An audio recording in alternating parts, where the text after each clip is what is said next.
They gave it a nickname that sounded almost friendly. The Hanoi Hilton. Like it was some kind of twisted joke.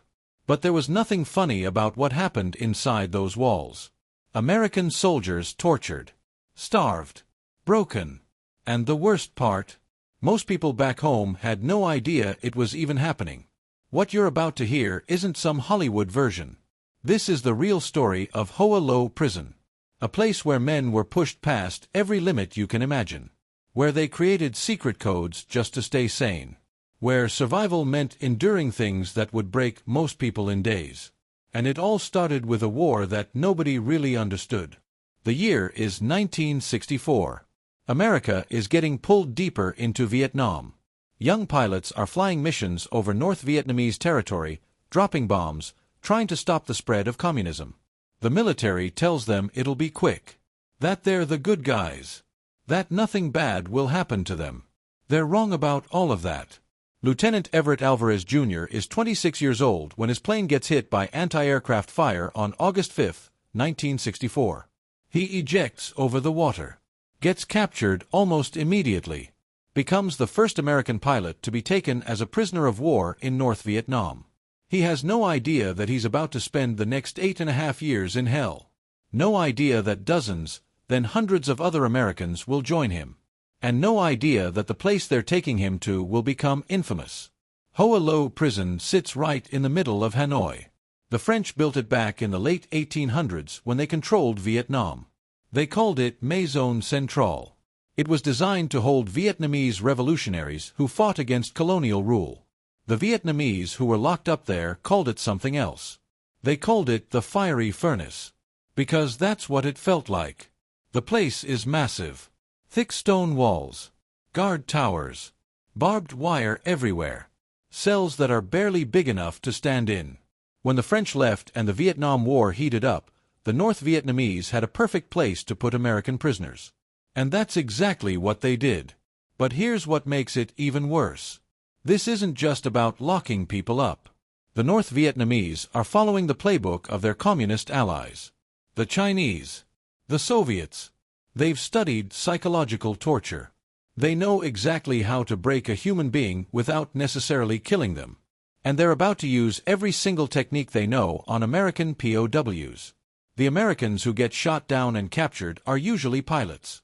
These are educated men. Officers. Many of them are in their 20s and 30s. They've gone through rigorous training. They think they're prepared for anything. But nothing prepares you for what happens when you get dragged through the streets of Hanoi by an angry mob. That's the first thing most POWs experience. The moment they're captured, civilians surround them. These are people who've just watched American bombs destroy their homes, kill their families. So when they see an American pilot in their hands, they want blood. The guards sometimes protect the prisoners. Sometimes they don't. Some Americans are beaten nearly to death before they even make it to the prison. Then they arrive at the Hanoi Hilton. The nickname comes later. It's dark humor. A way for prisoners to cope with the fact that they're living in conditions that are the opposite of any hotel. The prison is divided into different sections. Each section has its own nickname too. New Guy Village. Little Vegas. Heartbreak Hotel. Camp Unity. These names sound almost playful. But each one represents a different level of suffering. When prisoners first arrive, they're thrown into interrogation. The North Vietnamese want information. They want propaganda. They want these American soldiers to confess to war crimes. To say that America is the aggressor.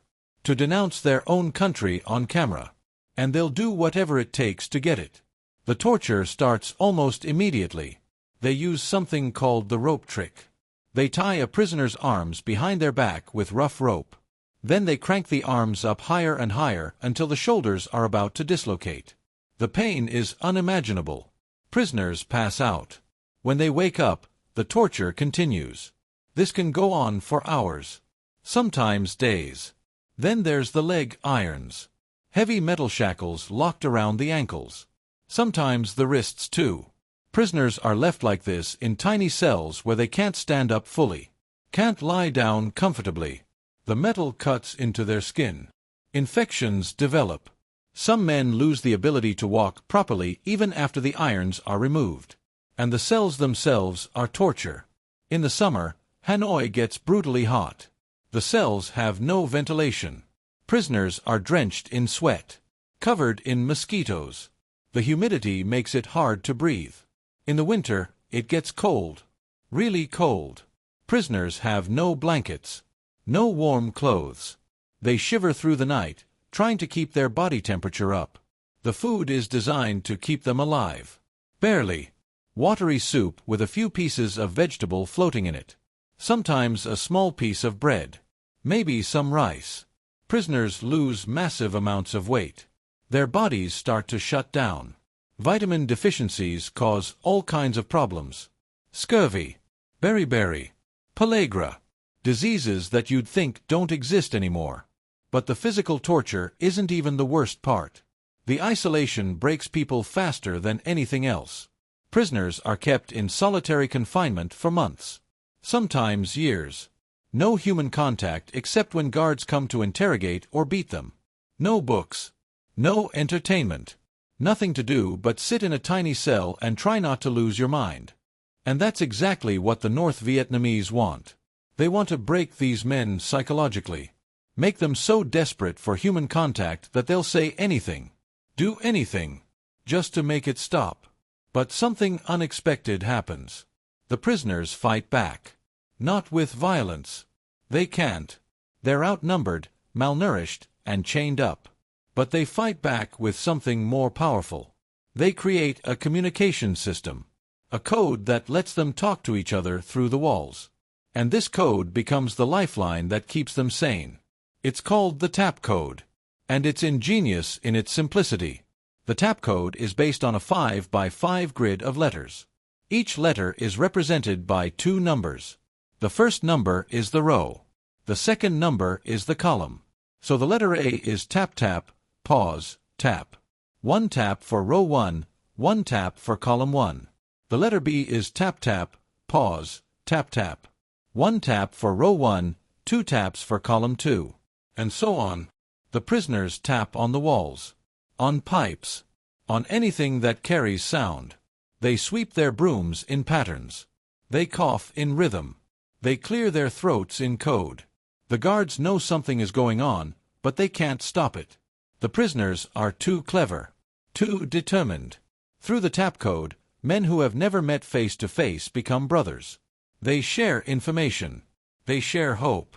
They tell jokes. They organize resistance. When a new prisoner arrives, the others tap out messages. Welcome to the Hilton. Stay strong. We're all in this together. And they create a command structure. Even though they're separated by walls and locked in different cells, they organize themselves by rank. Senior officers give orders through the TAP code. They make decisions about how to resist, about what to do during interrogations, about how to survive. The most important order becomes known as the Code of Conduct. It's based on the official military code of conduct that all American soldiers are supposed to follow. But in the Hanoi Hilton, it takes on new meaning. The prisoners agree, resist as long as you can. Don't give the enemy propaganda. If you're tortured beyond what you can endure, give them as little as possible. And never blame another prisoner for breaking under torture. Because everyone has a breaking point.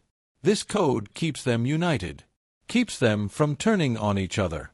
And it drives the North Vietnamese crazy. One of the prisoners who becomes a central figure in this resistance is a Navy pilot named James Stockdale. He's shot down in 1965, becomes one of the highest-ranking officers in the prison, and immediately becomes a target for the North Vietnamese. Stockdale is tortured repeatedly. They want him to confess, to make propaganda statements, to give up military information. He refuses. Over and over. They put him in leg irons for weeks. They beat him. They put him in the ropes until he passes out. And every time, he comes back defiant. At one point, they want to parade him in front of cameras for a propaganda film. They want him to look healthy, happy, like he's being treated well. Stockdale knows this will be used to convince the world that the prisoners are fine, that there's no torture happening. So the night before the filming, he does something extreme. He beats his own face with a stool until it's swollen and bloody. He cuts his scalp with a razor so he'll be covered in blood. When the guards come to get him in the morning, they're furious. They can't use him for propaganda now. He looks exactly like what he is. A tortured prisoner of war. Another time, they want him to read a confession. Stockdale knows that if he does, it'll be used to demoralize other prisoners. So he mutilates himself again. This time, he slits his wrists. Not deep enough to die, but deep enough that they have to rush him to medical care. Deep enough that they can't use him for propaganda. The North Vietnamese realize they can't break him, so they throw him into the worst conditions imaginable. Years of solitary confinement. Continued torture. But Stockdale never stops resisting. And through the tap code, his courage spreads to every other prisoner in the Hanoi Hilton. Then there's John McCain. McCain is shot down in 1967. His plane is hit by a missile over Hanoi. He ejects, but the force of the ejection breaks both his arms and one of his legs. He lands in a lake in the middle of the city. Local Vietnamese pull him out and immediately start beating him. They smash his shoulder with a rifle butt. Kick his broken leg. He's barely conscious when soldiers finally take him away. They bring him to the Hanoi Hilton. He's in and out of consciousness. His injuries are severe. Without proper medical care, he might die. But the North Vietnamese don't care. They interrogate him anyway. They want military information. Propaganda statements. McCain refuses. Then they find out who his father is. McCain's father is a high-ranking admiral in the U.S. Navy, one of the most powerful military men in America. Suddenly, the North Vietnamese realize they have a prize prisoner. Someone they can use for propaganda. Someone whose release could be a major political victory. They offer McCain a deal. They'll send him home. Give him medical care. Let him leave. But there's a catch. He has to go ahead of prisoners who've been there longer. He has to accept special treatment because of who his father is. McCain knows what this means. If he accepts, it breaks the code of conduct. It means officers leave while enlisted men stay behind. It means some prisoners get better treatment based on politics rather than how long they've been held. It means the North Vietnamese win. So he refuses. The North Vietnamese are shocked. They're offering him freedom, medical care, an end to his suffering. And he's saying no. They try to change his mind. They threaten him. They tell him he'll die if he stays. He still refuses. So they torture him. 4 days, they beat him. They put him in the ropes even though his arms are already injured. They deny him medical care. They leave him in a cell with his own waste. They do everything they can to break him. And McCain comes close. Really close. He later admits that he reaches a point where he almost agrees to make a propaganda statement just to make the torture stop. But he doesn't. He gives them a statement that's vague, full of military jargon that sounds like a confession but doesn't actually give them anything useful. And he never accepts early release. He stays in the Hanoi Hilton for 5.5 more years. Until 1973. Until all the prisoners are released together. His refusal becomes legendary among the POWs. It proves that even someone with a way out, even someone with connections, chooses to stay with his brothers. And it strengthens the resolve of every other prisoner who's suffering alongside him. But not every story is about heroic resistance. Some prisoners break. And that's important to understand too. The torture is designed to break people. And it works. Some prisoners make propaganda statements. Some confess to war crimes they didn't commit. Some give up military information. And when they do, they're consumed by guilt. They think they've failed. That they've betrayed their country and their fellow prisoners. But the other POWs don't see it that way. They know everyone has a breaking point. They know the torture is designed by experts specifically to destroy the human will. So when someone breaks, the others support them. They tap messages through the walls. It's okay. You did your best. We're still brothers. This compassion keeps the prisoners united. It prevents the North Vietnamese from turning them against each other. And it saves lives. Because in the Hanoi Hilton, hope is the difference between survival and giving up. The prisoners also find small ways to resist that drive the guards crazy. They steal supplies. Little things. A piece of wire. A nail. Anything that can be turned into a tool or a weapon or just something to break the monotony. They hide these items in places guards won't look. In their shoes. In cracks in the walls. Under loose bricks. They sabotage work details. When they're forced to do labor, they work as slowly as possible. They accidentally break tools. They pretend not to understand instructions. It's passive resistance. But it's effective. It reminds them that they still have some control. That they're still soldiers fighting a war. And they celebrate American holidays. Even though they have no calendars. Even though time blurs together in the darkness. They keep track of the days by scratching marks on walls. And when they figure out it's the 4th of July or Christmas, they tap messages to each other. They sing the national anthem. They recite the Pledge of Allegiance. They pray together through the walls. The guards try to stop all of this. They punish prisoners who are caught communicating. More torture. More isolation. But they can't stop it. Because the prisoners have something the guards don't. They have a cause they believe in. And they have each other. As the years drag on, conditions at the Hanoi Hilton slowly change. By the early 1970s, the war is turning. Peace talks are happening. The North Vietnamese are under international pressure about their treatment of POWs. So they start easing up. Just a little. The torture becomes less frequent. Prisoners are allowed to gather in larger groups. Some even get to go outside occasionally. This is when they move many prisoners into an area they call Camp Unity. It's still part of the Hanoi Hilton complex. But instead of solitary cells, prisoners are housed in larger rooms with multiple people. For men who've spent years alone, this is like winning the lottery. They can finally see each other. Talk face to face. Share stories. They organize activities. They give lectures on subjects they know. One prisoner teaches French. Another teaches math. They hold church services. They play games using makeshift cards made from torn pieces of propaganda leaflets. They even put on comedy shows, making jokes about their captors and their situation. But even during this easier period, they're still prisoners. Still malnourished. Still scarred by years of torture. Still not sure if they'll ever go home.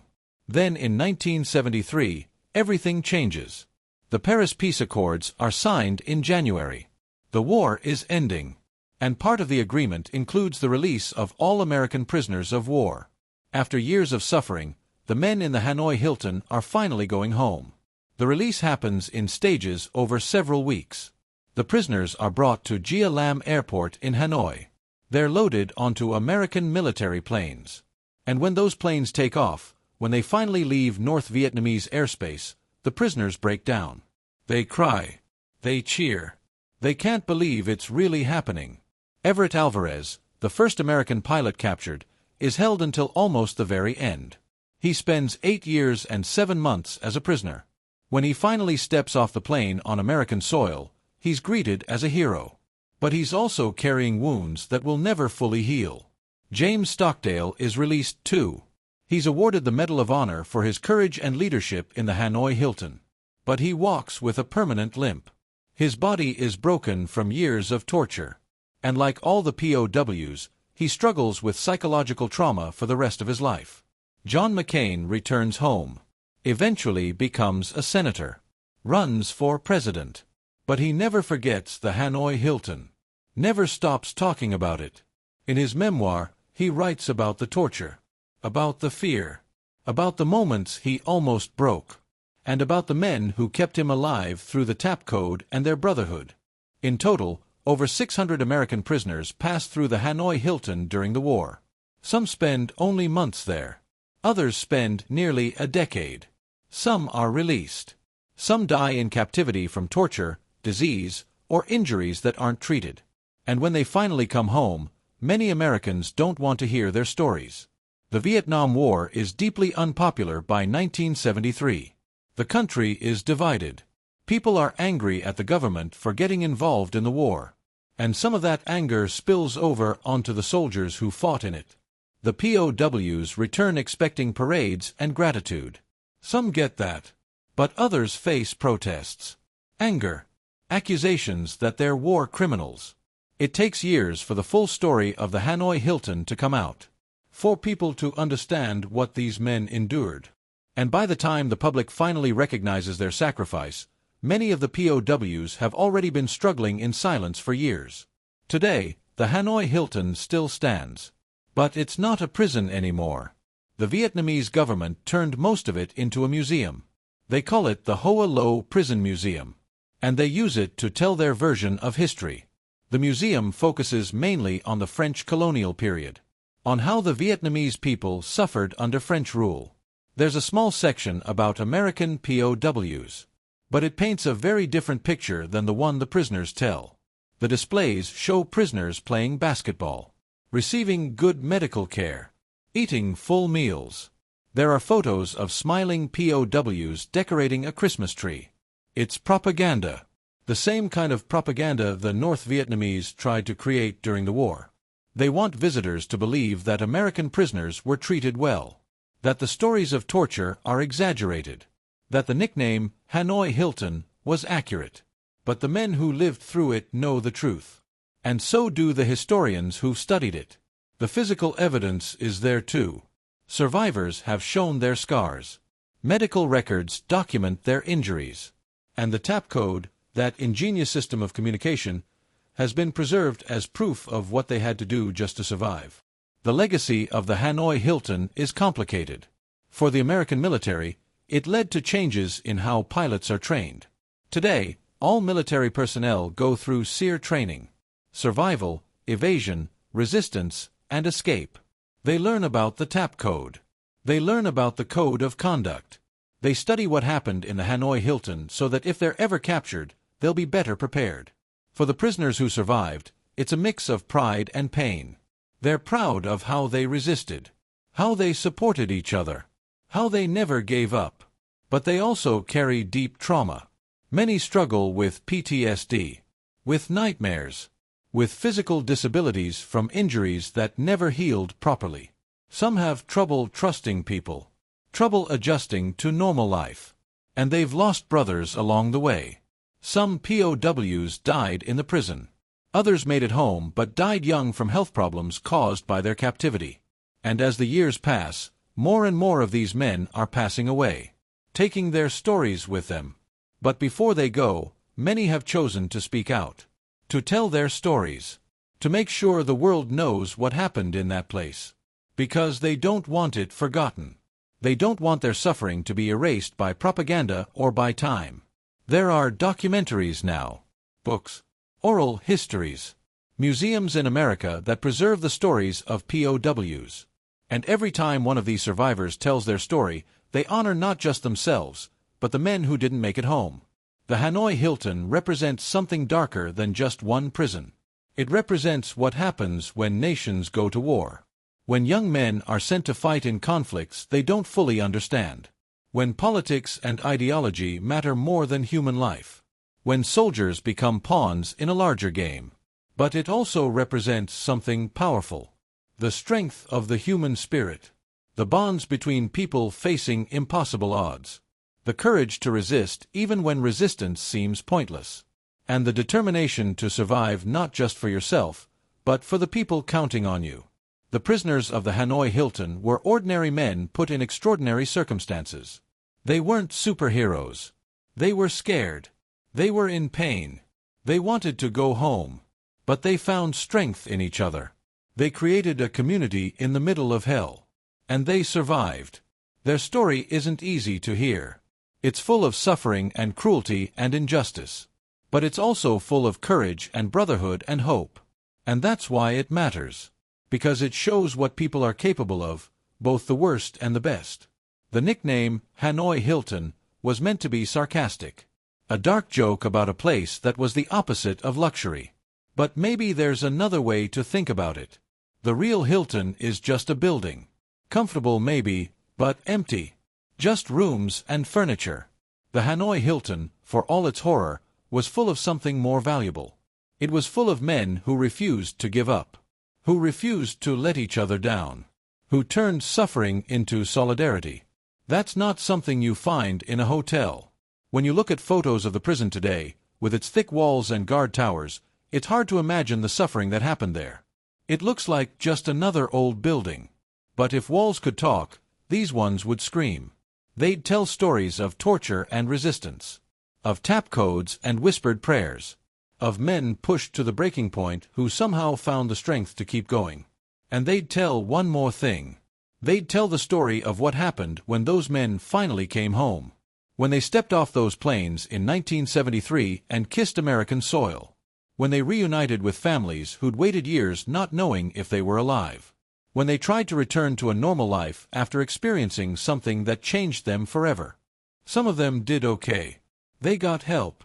They healed as much as someone can heal from that kind of trauma.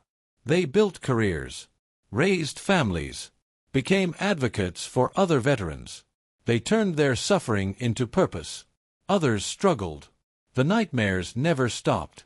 The pain never went away. They felt disconnected from a society that had moved on while they were trapped in hell. Some turned to alcohol. Some isolated themselves. Some took their own lives years after the war ended, casualties that don't show up in any official count. But all of them carried the Hanoi Hilton with them for the rest of their lives. In their bodies, in their minds, in the way they saw the world. You don't spend years being tortured and come out the same person you were before. And that's something worth remembering. When we talk about war, we focus on battles and strategies and politics. We count casualties. We debate whether it was worth it. But we don't always think about what happens to the people who survive. The men who came home from the Hanoi Hilton survived. But they paid a price that kept accumulating for decades. The Hanoi Hilton was hell, but it only existed because of larger decisions. Because politicians on both sides decided this war needed to happen. Because the Cold War made every conflict a battleground between ideologies. Because young men were sent to drop bombs on people they'd never met, and when they got shot down, they became tools in a propaganda war.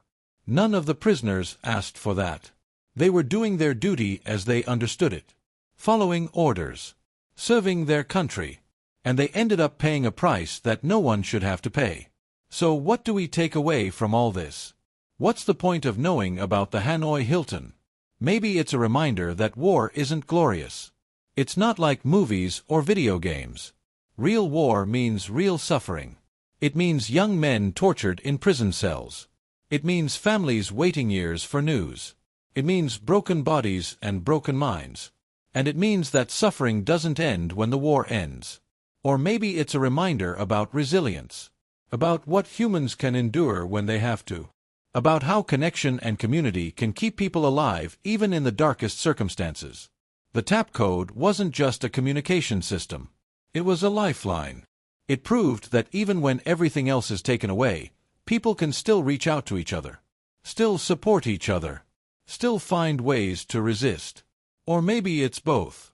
Maybe the lesson is that war causes unimaginable suffering, but humans have an equally unimaginable capacity to survive and support each other through that suffering.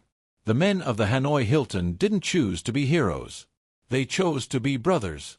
They chose to resist.